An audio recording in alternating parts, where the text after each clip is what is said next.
Well, by the end of this module, what we expect is that the students will understand the concepts and definitions of change and planned change. They will be able to distinguish between planned change and unplanned change and also know the process of planned change. Change is the law of nature. In every system, change is inevitable. The dynamic systems of the society, well, there are three systems: individual, group, organization, or the community, are continually changing. Now, why does this change happen?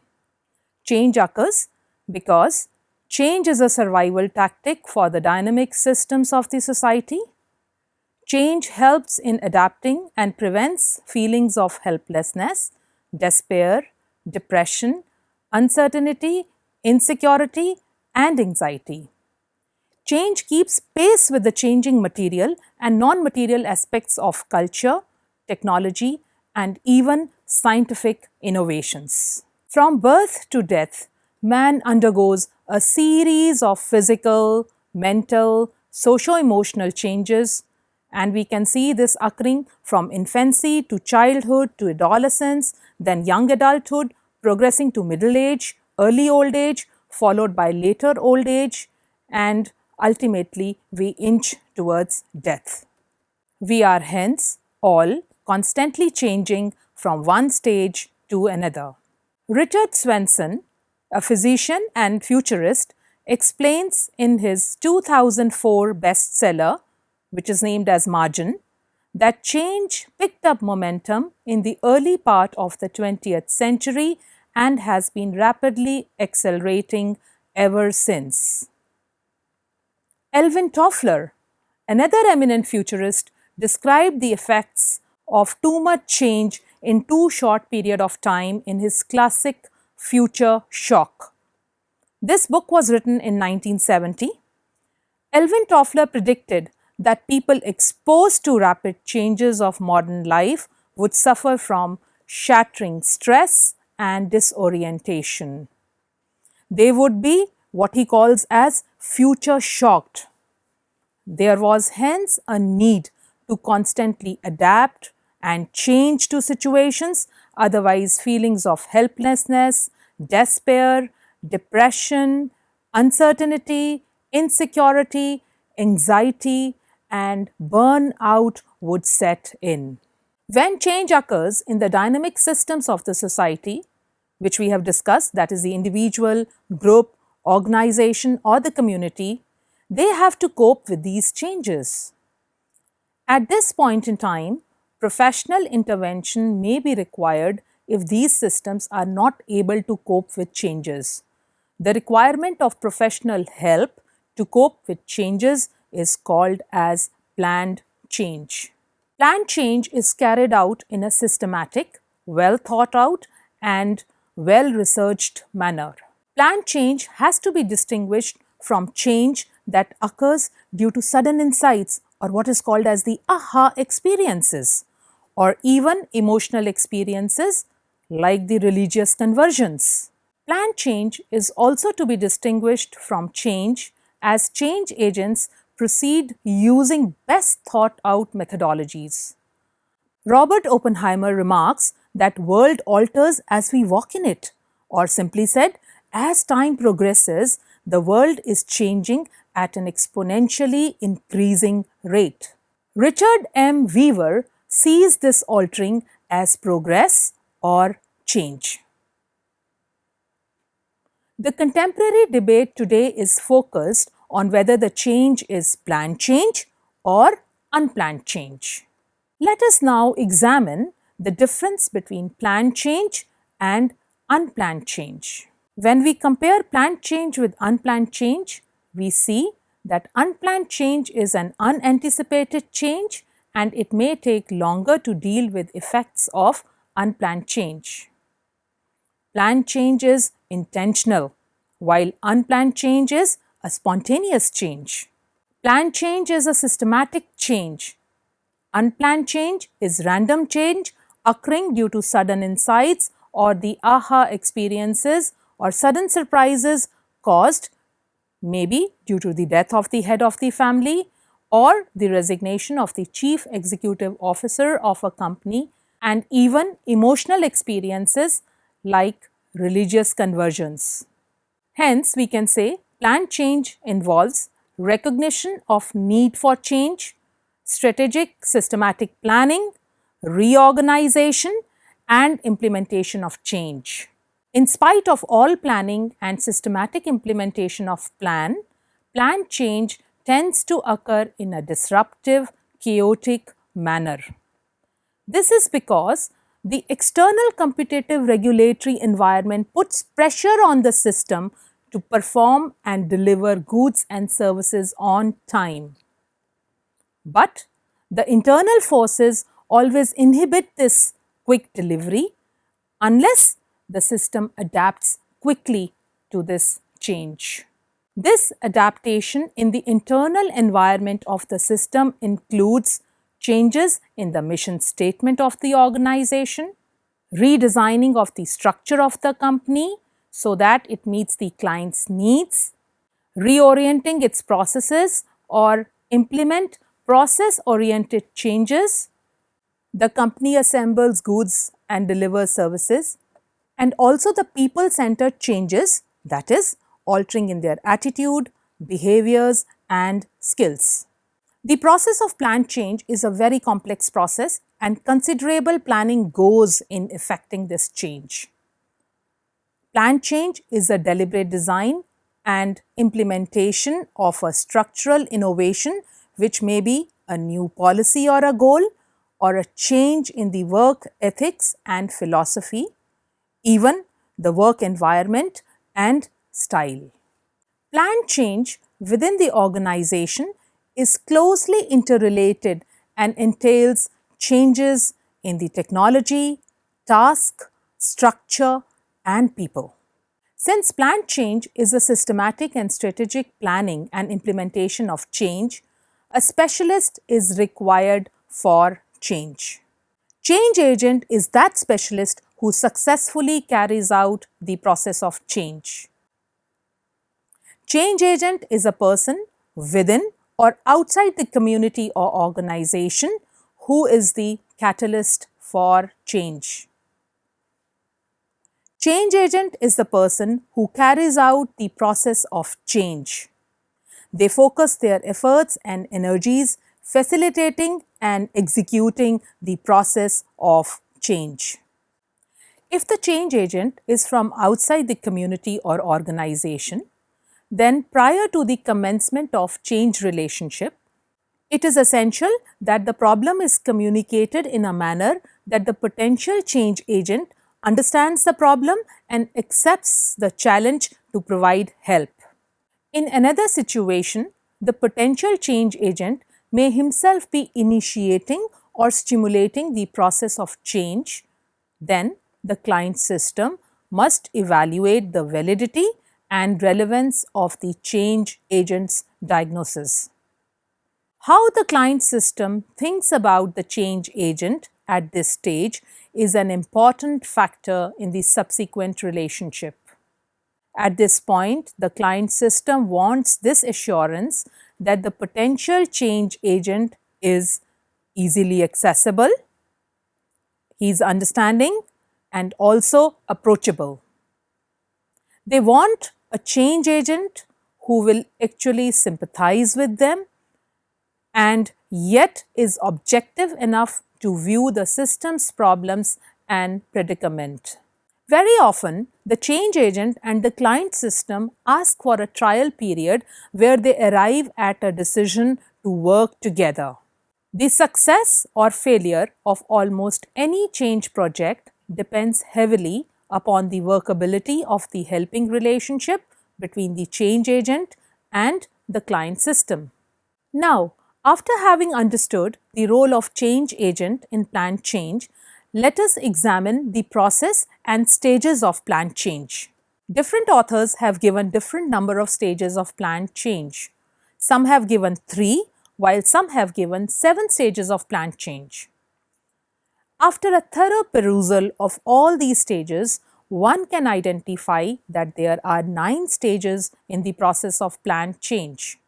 Going through all the stages is both costly and time consuming, and the actual change process may not include all the stages. Ultimately, the process of planned change depends on the situation, the end results required, the availability of sanctions and funds, the time factor, the socio-political realities, and the availability of experts. The 9 stages in the process of planned change are: the first one is rapport establishment and determining the need for change. This stage is also called as the unfreezing stage. Second one is envisioning change, working towards change and setting the overall direction, also referred as moving. Third stage is assessment and identification of capacities, needs, and barriers. Fourth stage is prioritizing needs. Fifth is setting goals and objectives. The sixth stage is developing immediate activities and recommendations. Seventh is implementing or transforming intentions into actual change efforts. Eighth stage is generalization and stabilization of change. It is also known as freezing.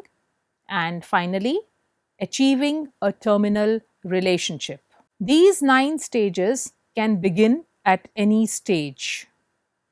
Researchers on planned change clearly indicate that the change process has to follow a logical sequence of steps. More the stages of process completed effectively, the more the likelihood that change will be successful. Let us now examine the first stage in the process of planned change, that is, rapport establishment, building relationships, and determining the need for change.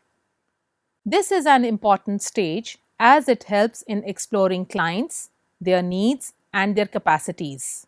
Before any process of change is translated into action, it is essential to have problem awareness, that is, pinpoint the problem on hand and be prepared to seek help from outside the system. This stage also identifies those who will play a role in the solution finding, that is, the stakeholders, including various groups, organizations, and individuals involved in fundraising and contribution, even determining the political realities and the vested groups, sanctions required, and the time frame required for the change process. At this stage, the change agent establishes acquaintance with the individual and becomes part of the organization or community. This stage is one of the more informal stages where rapport is established, mutual trust and respect is built, needs and problems are discovered, analysis and brainstorming on issues is done, leaders are identified, socio-political scenario is understood, past efforts for change are examined, the stakeholders are found, and action framework is developed by the change agent. It is also called as the planning to plan stage. The mere presence of a problem does not necessarily mean a desire for change. Some systems may suffer from defeatist beliefs due to previous failures, even though there is a high level of problem awareness. Some systems may be too resistant to outside help and change. Some systems may not be able to get outside help when they actually need it. We will now examine each of these stages elaborately. This first stage, also called the unfreezing phase, proceeds in 3 different ways.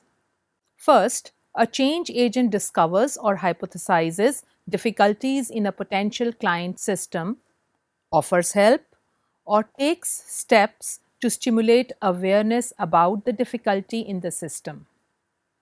I'll take an example. For example, the staff of a community mental health clinic invites parents of all children who are experiencing difficulty in a school to attend discussion groups sponsored by the staff. In the second stage, a third party connected with both the change agent and the client system becomes aware of the system's difficulty and brings the two together. For example, a philanthropic organization interested in welfare and economic upliftment of the community invites team from the ministry or university for promoting skill development programs. In the third stage, potential client system becomes aware of the problem and seeks help. So, as said earlier, this is the planning to plan stage when change agent envisions the total process or action framework for change. Now, let's examine the second stage in the process of change, which is envisioning change, working towards change, and setting the overall direction. This stage identifies the conditions around which change is required. From strengths perspective, condition is the situation or the phenomena under study and is not judged as harmful or in any negative sense or even viewed in a pathological manner. A condition is in fact considered as an opportunity to bring change rather than being considered a problem. I'll cite an example.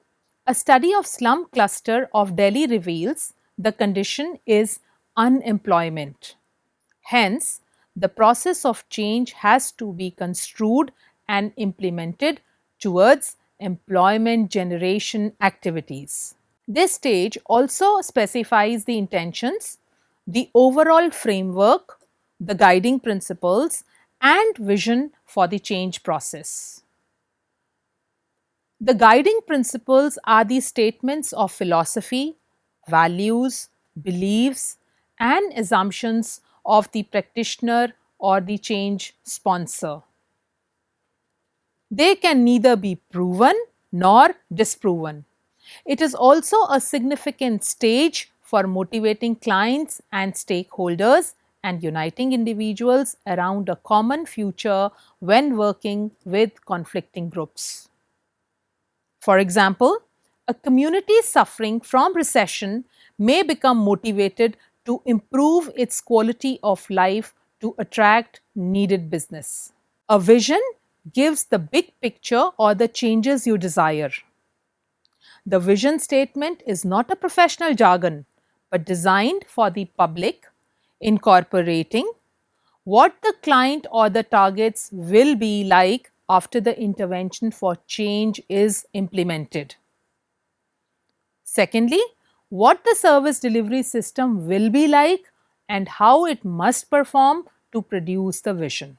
After having examined the second stage, let's now examine the third stage in the change process, that is, assessment and identification of capacities, needs, and barriers. When working with the community or organization, the assessment entails gathering data pertaining to demographic information that describes the community in terms of population, for example, their age, gender, educational level, occupation, income levels, marital status, ethnicity, race, socioeconomic status, and other such parameters. Needs identification in planned change helps to focus on the thrust areas of the intervention program. Needs identify at risk, vulnerable population, their problems and challenges. Now, these needs can be felt, expressed, perceived, relative, normative, or documented. A felt need might be obtained through a citizen answers to a household survey. Express need might be obtained from those attending a public forum. Relative need might be obtained from comparative data from similar communities. Normative need can be obtained by comparing local need to regional or national norms or established standards. For example, the poverty rates. Needs may also be unfelt, unrecognized, and the change agents have to dig deep to unravel them. Capacities are the strengths, assets, people, institutions, resources, and values that help focus solution and ensure that they have the highest chance for success. Barriers are the blocks in the use of existing resources and even finding future solutions in the process of change.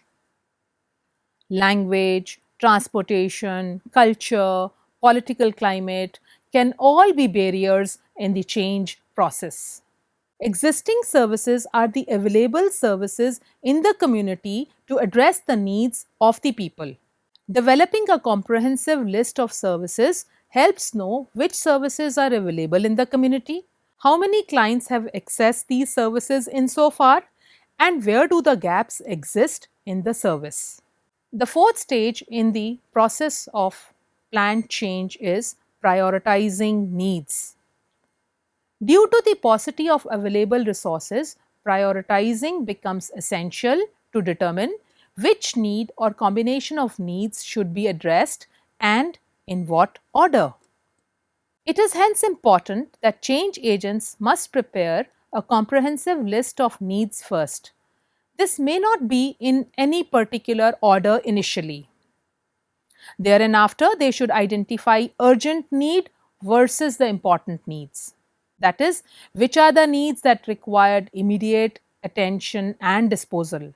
The identified high priority needs then require immediate attention and disposal, and if not met, will have a negative consequence.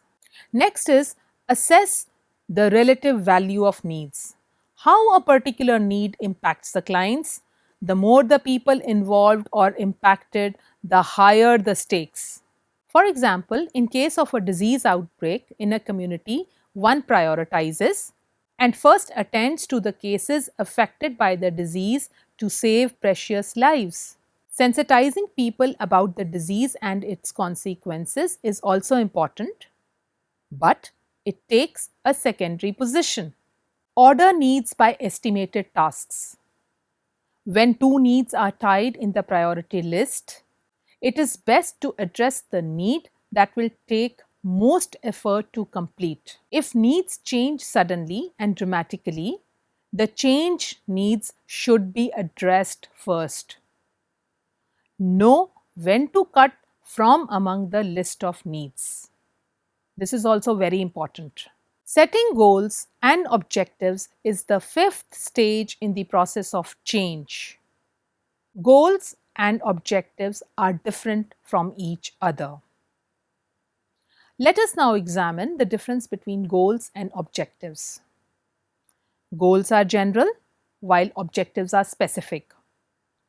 Goals are abstract, whereas objectives are concrete. Goals are intangible, and objectives are tangible. Goals are broad, while objectives are narrow. Goals are difficult to measure, whereas objectives are measurable. Now let's take an example and examine goals and objectives. Example of goal is lowering of child abuse rates in a slum of Delhi. Now example of objective will be that by year X, the incidence of child abuse and neglect will be reduced by Y%. Once goals are set, developing immediate activities and recommendations is the next stage. Herein, several alternate strategies are chalked out to achieve the goals and objectives. This is done by keeping available resources, capacities, time constraints, feasibility, political realities, and cost benefits in mind. At the end of this stage, a work plan is prepared that details and lists out all the activities to be done, by what date they have to be done, the parties responsible, and it also includes other such important indicators for the successful completion of the plan. The seventh stage in the process of change is implementing or transforming intentions into actual change effort. This is the stage of carrying out the plan of action. The goals and objectives are carried out using recommended action strategies. Implementation may be done by the change agent or may even be contracted out to others. The eighth stage is the generalization and stabilization of change stage. It is the stage of freezing of change. It is an important stage since at this stage the process of change becomes stable and permanent. Once the change process ceases, the system reverts back to the old ways of working. Hence, the stabilization of change is important so that it spreads to the neighboring systems of the client. Feedback, monitoring, and evaluation are required to ensure implementation progresses in the intended manner and gives the anticipated results. From the eighth stage, we now go to the last stage of change process, that is, the terminal relationship is achieved. In the last stage of the change process, terminal relationship does not connote termination of relationship. The change effected is stable and lasting. This is what this stage means. By the end of this stage, goals are met, client is stable, client can continue without intervention. If required, the client may be recontacted and the intervention cycle may or may not be repeated depending on the situation. Hope all of you have now got a fair enough idea of the process of planned change. At the end, let's do a quick summarization of what we have learned today. We all know that the world is changing at an exponential rate.